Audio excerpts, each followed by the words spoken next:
Hi guys, my name's Doug. Welcome to Third Stall Garage. If this channel is about restoring a 66 Mustang convertible named Vin. If you like learning more about classic car restoration, how to do any of this stuff, I'm doing this car from head to toe. I'd love for you to hit the subscribe button, thumbs up, bell notification, all that good stuff. One of the things I hope people learn from this channel is the most important thing you need to have to do this kind of work is a sense of patience and a willingness to try. You make mistakes along the way, you learn from a great community of people who are helpful, and yeah, thumbs up. This episode is episode number 25, I think, in the restoration of this car. Not the most exciting episode. I'm going to be working on the floor pan and improving it, fixing a couple things, trying to make it as best I can. Does what I'm doing need to be done? I don't think so. But I want to do the job as best I can. I want to do it right. I want to make it as close to right as I can. So stay tuned and see how it goes.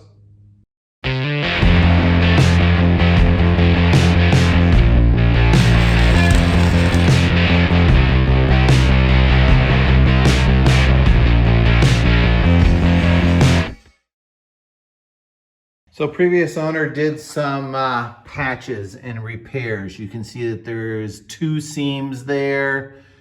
One seam goes up across. Another seam goes around the back of the rear footwell. There are some patches. I've got the same thing on the other side. So I'm gonna work on grinding these down, blending them in a little bit.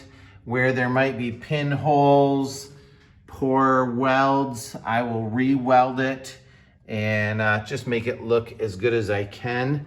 The other thing I'm gonna do is in the back of this, there's some really big funky wrinkles. One over there and one over there. I'm talking about that thing right there.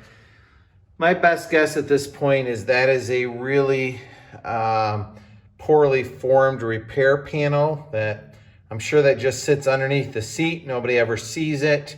It's probably a wrinkle in the way that it's formed, but I would like to try to, I guess what I'm leaning towards is to cut that, maybe split it, fold it down, and weld a butt joint.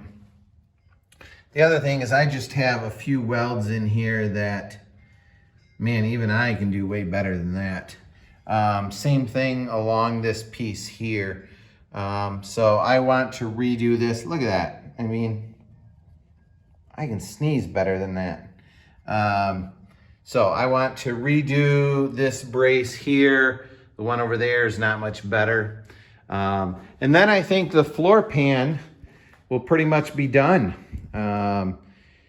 Yeah, floor pan. You can see where it lines up with the firewall, and yeah, it's gonna be all covered up. I'm gonna probably cover it with like sound deadener or kill mat or something. But I don't wanna start cutting corners because I'm afraid the minute I start cutting corners, then I'm gonna start cutting corners everywhere. And if I can be diligent and do my best and make it this spot as best I can, even though Lord willing, nobody will see this for 100 years. Then I think when I get to body work and fitting panels, I will have learned to be patient there too and can get those to work as well as I can.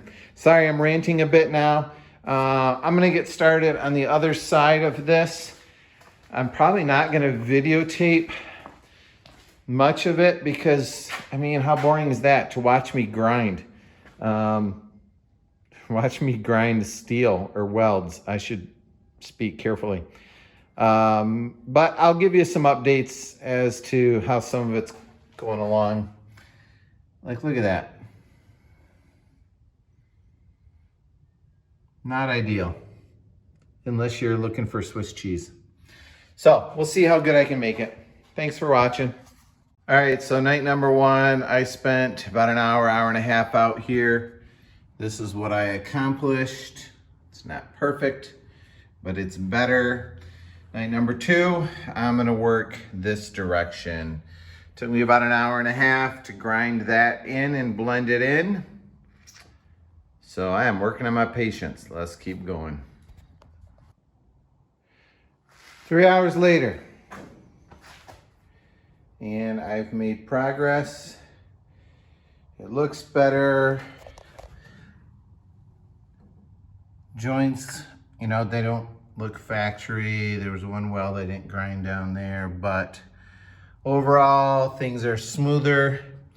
Later I'm gonna come back, I think, and try to get rid of this wrinkle, and then also work on, I'm gonna order new braces for these, and I'll detail how I replace those in a future video. So 4 hours into this side, and I've got that side to do yet. This is not my favorite task, but definitely feels better than just slathering seam sealer over top of it and calling it good.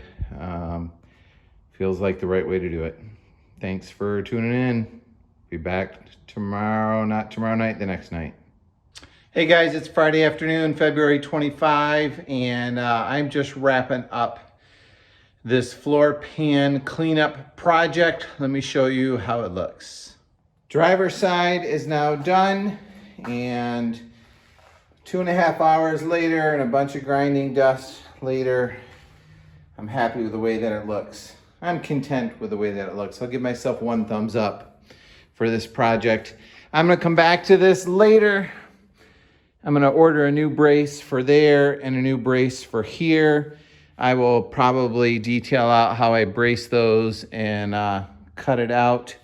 And then I wanna come back later as well and clean up, if I can, these great big wrinkles that are assuming from inexpensive repair patches.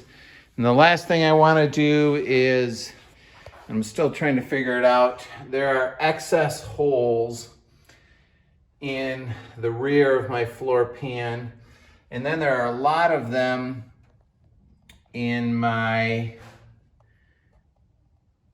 tunnel. I'm assuming at one point in time somebody had a center console in it, which I no longer have. I have a bench seat in the front, which I really like, so you can sit next to the one you love. And so I'm probably gonna weld in some of those holes and grind them shut. That will all be for another day. On to a different project. This has not been the most exciting episode in the whole world, so now's a good time to wake up if you fell asleep. But I appreciate you following along the story of the restoration of my 66 Mustang convertible named Vin. Thanks, have a great day, everybody. Be safe out there, be kind, and remember, probably the most important thing is a willingness to try. Have a good day.